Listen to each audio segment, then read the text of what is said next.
sẽ quyết định nghề vô lực tuột tài chết sinh nào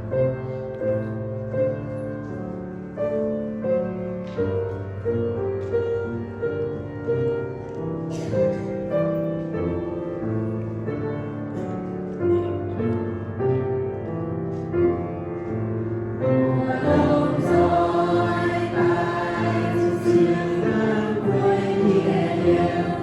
cho kênh Ghiền